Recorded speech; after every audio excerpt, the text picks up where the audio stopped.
Long before Solomon's throne room echoed with the cries of two desperate mothers, his story began with the weight of a crown he never expected to wear so young. The kingdom of Israel had been through years of war and triumph under King David, Solomon's father. David was a warrior, a poet, a man after God's own heart. Yet as his hair turned white and his strength faded, the question of succession burned like a flame in the palace halls. Which of David's sons would take the throne? The choice fell to Solomon. Not the oldest, not the strongest, but the one whom God had chosen. His anointing as king was not without conflict. Rivals rose, claiming the throne for themselves. But one by one, their schemes were silenced. When at last Solomon sat on the throne of Israel, the young king faced a daunting truth. He was untested. One night, after the sacrifices were made and the temple lamps flickered in the dark, Solomon lay in restless thought. How could he lead a nation so great, a people so vast? His father had been a warrior. Solomon was a man of peace. He felt the weight of the crown pressing heavier with each passing hour. That night, as he drifted into uneasy sleep, a voice called to him. It was not the voice of men, but of the Almighty. In a dream, God spoke. Ask what I shall give you. Imagine the moment. A king could ask for anything: power over enemies, overflowing treasure, or unshakable fame. But Solomon's heart was laid bare. He did not think of his glory, but of his people. My lord, Solomon whispered in the dream, I am but a little child. I do not know how to go out or come in. Your servant is in the midst of your chosen people, a great nation too numerous to count. Therefore, give to your servant an understanding heart to judge your people, that I may discern between good and evil. He asked not for wealth, not for victory, not even for a long life. He asked for wisdom. The heavens stirred with delight, and God answered, Because you have not asked for riches or the life of your enemies, but have asked for wisdom to govern. Behold, I give you a wise and understanding heart, such as none before you has had, nor shall any after you have. And I will give you what you did not ask, both riches and honor. So long as you walk in my ways, you will live long upon the throne. Solomon awoke, his heart burning with the certainty that the Lord himself had spoken. From that day forward, a change was seen in him. His words carried weight, his judgments pierced through lies, and his fame began to grow. Merchants from distant lands heard of the king who could unravel riddles. Travelers carried tales of his sayings. Leaders sent envoys eager to hear his counsel. Israel prospered under his rule, and Solomon's wisdom became a treasure far greater than gold. Yet wisdom is not proved in quiet chambers or private meditations. It is revealed in the moments when lives hang in the balance, when truth is buried under lies, and when no human eye can see clearly. And soon Solomon would face the test that would define him, not in war, not in treaties, but in the cries of two women and the fate of a single child. The judgment that would echo through the centuries was about to unfold. The palace courtyard bustled with voices, merchants, guards, and petitioners, each hoping to be heard by the king. Some brought disputes over land, others sought judgment for stolen goods or broken promises. But on this day, two women pushed their way through the crowd, their cries sharper than the clash of swords. They were not noble women, nor wives of soldiers. They were simple women of the city, ordinary, invisible to most, but their eyes burned with desperation. They were brought before Solomon, the court watching with curiosity. For though the king had judged many cases, no one expected this one to pierce so deep. The first woman, her voice quivering, spoke through tears. My lord, I live in the same house as this woman. I gave birth to a son. 3 days later, she too gave birth. We were alone with no one else in the house. But in the night, her son died. She laid her dead child beside me and took my son, claiming him as her own. When I woke, I saw the lifeless child at my breast, but when I looked closely, I knew he was not mine. The living child she holds is mine. The second woman stepped forward, her eyes blazing. No, the living child is mine, and the dead one is hers. She lies before you, O king. Do not believe her. Their voices clashed, each rising in protest, each calling the other a thief, a liar, a deceiver. The court murmured. How could anyone untangle such a knot? No witnesses, no evidence. Just grief and rage colliding in the throne room. Solomon raised his hand, and silence fell. His gaze moved from one woman to the other, searching beyond their words. beyond their tears. The wisdom given to him by God stirred within his heart. He would not rush. He would listen. "Bring me the child," the king commanded. A servant stepped forward, holding the infant wrapped in cloth. The baby's soft cries filled the chamber, innocent, unaware of the storm raging over him. Both women reached out instinctively, their arms trembling, their faces torn between hope and fear. The king leaned back upon his throne. One says, "This is my son, the living one, and your son is dead." The other says, "No, your son is dead, and mine is the living one." His voice echoed across the marble hall. "How shall we know the truth?" Whispers spread among the crowd. Some shook their heads in pity. Others exchanged doubtful glances. How even Solomon, with all his wisdom, could decide between them. The women grew more desperate, their words tumbling over each other, pleading, protesting, swearing by heaven itself. "And still," the baby cried, his tiny voice cutting through the chaos like a fragile thread. To the guards, it seemed an impossible case. To the counselors, a hopeless dispute. But Solomon's eyes narrowed, not in confusion, but in clarity. For wisdom does not merely weigh words, it sees the heart behind them. The king straightened. His voice was calm, almost too calm for the storm that was about to break. "Bring me a sword." A gasp rippled through the court. A soldier obeyed, drawing a gleaming blade and stepping forward. The torchlight danced upon the steel, and every heart in the chamber skipped a beat. The women's eyes widened. Their bodies stiffened as the king spoke his shocking command. "Divide the living child in two. Give half to one and half to the other." The words fell like thunder. The court erupted in cries of horror.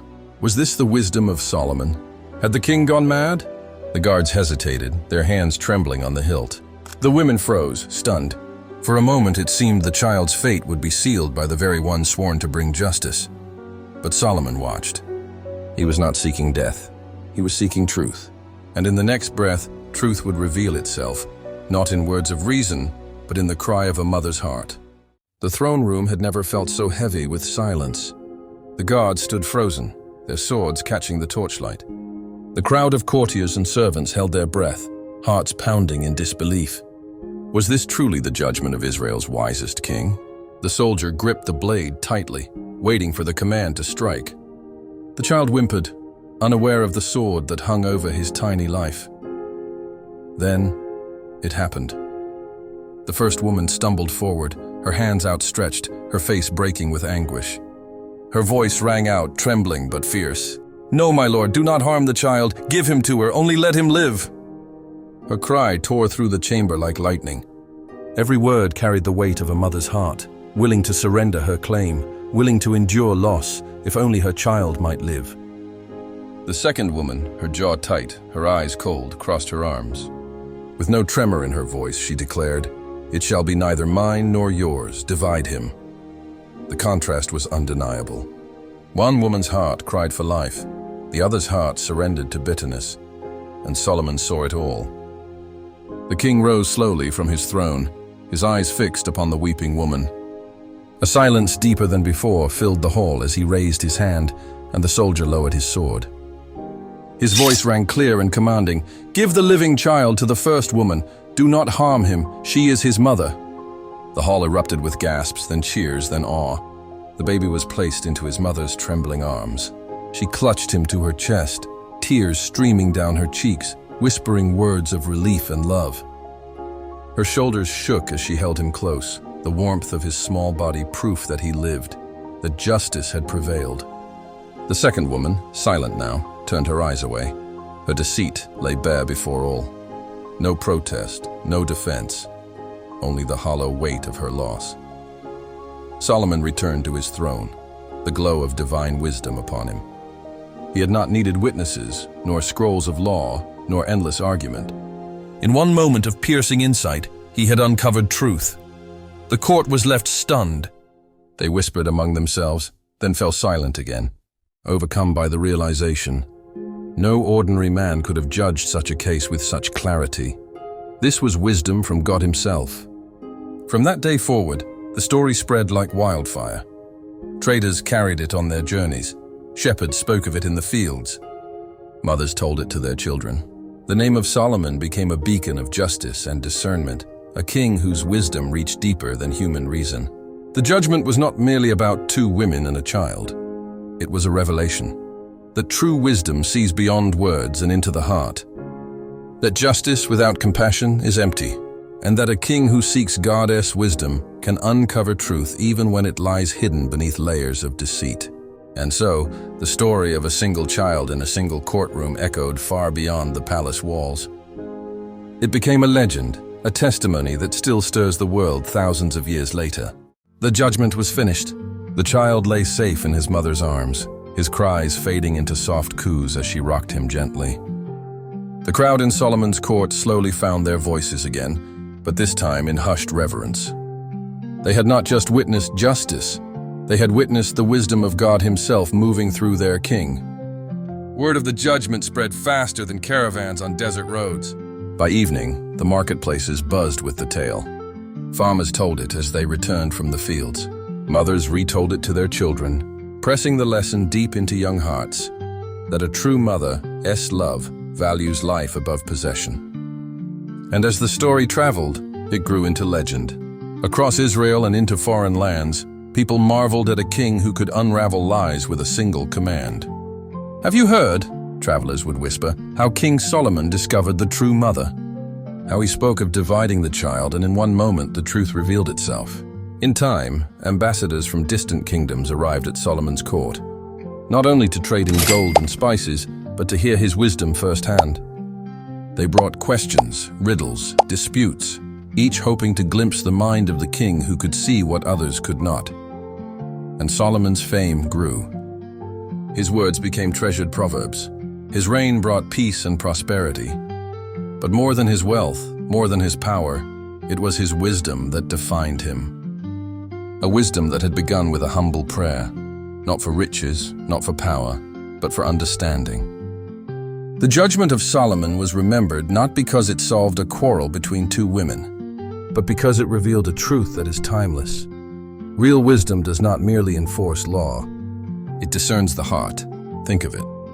Two women, both speaking, both pleading, both desperate. To human eyes, the case was impossible, but Solomon looked deeper. He saw not just words, but motives. He understood that love is revealed in sacrifice, that truth is exposed in the moment of choice, and this judgment did more than settle one dispute. It set a foundation of trust in Solomon's reign. The people of Israel saw that their king was not like other kings. He did not rule by greed or cruelty, but by a wisdom greater than his own. From that day forward, the people revered Solomon, not only as their king, but as the chosen vessel of God's justice. Even now, thousands of years later, the judgment of Solomon is told in homes, in schools, in churches, and synagogues. It has become a symbol of discernment, a reminder that true justice is not blind. It sees with clarity the intentions of the heart. And so the story closes where it began, with a king who asked not for gold, not for glory, but for wisdom. And because he asked rightly, the Lord gave him a gift that would outlast his throne, outlast his kingdom, even outlast his life. For as long as men and women seek truth, the judgment of Solomon will stand as a beacon of divine wisdom shining into the affairs of human hearts. And so, the legacy of Solomon's wisdom lives on. From the cries of two women and the fate of a single child, we are reminded that the truest power is not found in swords or armies, but in a heart that seeks understanding. If you found this story as powerful as the people of Israel did long ago, don't forget to like this video, subscribe to our channel, and share it with others, so more people can discover the timeless stories that still shape our world today. Stay tuned for more incredible journeys through the pages of history and the Bible.